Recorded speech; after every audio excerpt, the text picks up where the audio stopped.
여러분 안녕하세요. 새해 복 많이 받으셨어요? 아직도 뭐 새해가 많이 남았으니까 여러분 남은 새해 복 많이 받으시기 바랍니다. 오늘은 올해 한국 경제 전망에 대해서 말씀드리겠습니다. 한국 경제는 태평양에 있는 돛담배 비슷해요. 그렇기 때문에 조류의 흐름에 따라서 크게 좌우됩니다. 그래서 우리가 경제를 스스로 내부적으로 결정할 만한 그런 위치에 있지 못하고 외부의 요인들에 의해서 영향을 많이 받습니다. 특별히 외생 변수에 의해서 영향을 많이 받죠.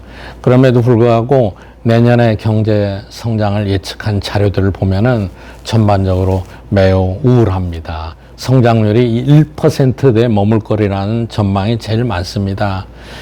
이것은 코로나 사태가 본격화된 2020년에 마이너스 0.7%를 제외하면은 아주 낮은 2009년에 글로벌 금융 위기에 있었던 그때의 수준하고 똑같은 아주 낮은 성장률이 되는 것입니다.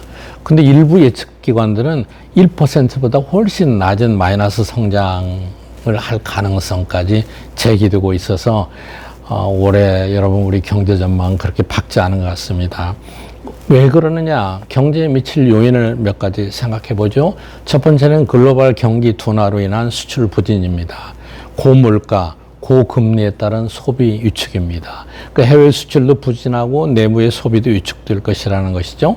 그리고 이 경제가 불확실하니까 투자가 많이 일어나질 않아요. 투자가 일어나야 경기가 활성화되는데 이런 여러 가지 요인으로 경제 전망이 그렇게 우울합니다.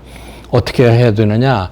정부가 효율적인 재정 지출 그리고 조세 부담을 완화하거나 규제를 완화해서 적극적으로 경제를 살리려는 노력을 해야만 될 것 같습니다. 최근 머니투데이가 요약한 주요 기관들의 경제 전망을 보면은 평균 1.8%의 성장률로 예측되고 있습니다. 이 가운데서 한국은행이나 KDI, 한국금융연구원, OECD 등 주요 기관은 1.7에서 1.8%의 성장률을 예측하고 있고 가장 낙관적인 전망을 내놓은 아시아개발은행 ADB에서는 2.3%를 전망하고 있습니다. 그런데 외국계 투자은행들은 더 비관적인 전망을 하고 있어요.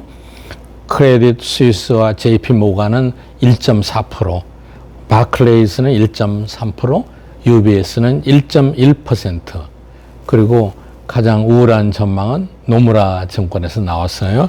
마이너스 1.3%의 역성장을 전망하고 있습니다.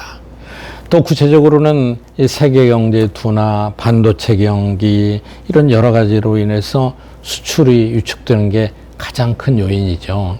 실제로 우리나라 수출은 작년 10월에 2년 만에 감소로 돌아섰어요. 그 이후로 11월에도 마이너스 13%가 됐고 이런 추세를 계속한다면은 경상수지, 무역수지가 크게 악화될 것 같습니다. 실제 경상수지는 그 전년에 883억 달러보다 훨씬 작은 145억 달러 정도의 흑자를 예시하고 있습니다. 많은 기관들이 다행인 것은 상저하고 상반기는 나쁘지만 하반기는 올라갈 거다 이런 전망을 하고 있어요. 그 이유로는 기준금리 인상이 종료될 거다. 상반기 초에 금리가 가장 높고 그 다음부터는 내려갈 거다. 또 반도체 경기도 회복될 거다. 그래서 하반기로 갈수록 우리 수출도 점차 회복될 거다. 이렇게 얘기하고 있습니다. 그 예를 들어서 상반기, 하반기를 비교해 보면은 KDI 같은 데는 상반기에는 1.4%인데 하반기에는 2.1%가 될 거다.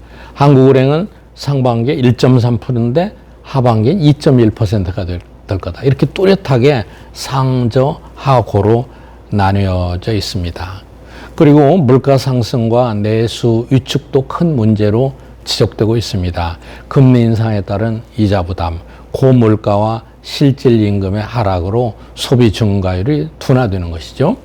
물가도 작년에 5% 수준보다는 낮아지겠지만은 새해에도 한 3.4% 내외 올라갈 거다. 그리고 경제 활성화의 원동력이 되는 설비 투자, 또 취업자 수도 경기 침체에 따라 증가폭이 크게 줄어들 거다. 이렇게 보고 있고, 또 금리 역시 현재 한 3.25%에서 한 번 더 인상해서 3.5%를 유지할 가능성이 높다. 이것은 물론 미국의 페드의 금리 인상 추이에 달려 있겠지만은 일부에서는 3.5% 플러스 알파 이렇게 예상하고 있습니다. 이것은 2011년 이후에 10년 5개월 만에 가장 높은 수준이죠.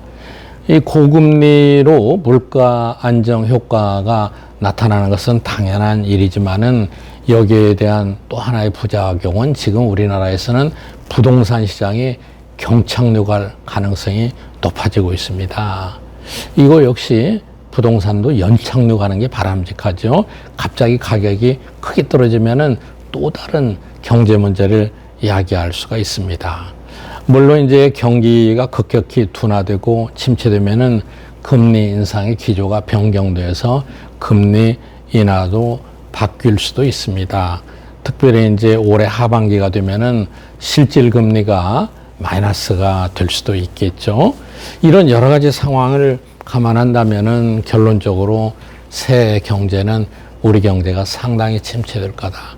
특히 상반기에 침체되고, 그리고 기대할 수 있는 것은 하반기에 좀 더 회복할 수 있을 거다. 이런 전망입니다.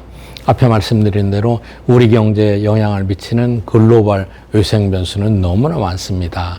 불확실하고 또 진폭이 크고 롤러코스터를 탄 것처럼 어지러울 수가 있습니다. 그만큼 우리 경제에 대한 전망이 좋지 않습니다. 여러분 새해 시트벨트를 단단히 조여매시고 어떤 상황에서도 굳건히 견뎌나갈 수 있도록 여러분 모두가 체력을 비축해 두시기 바랍니다. 여러분 대단히 감사합니다.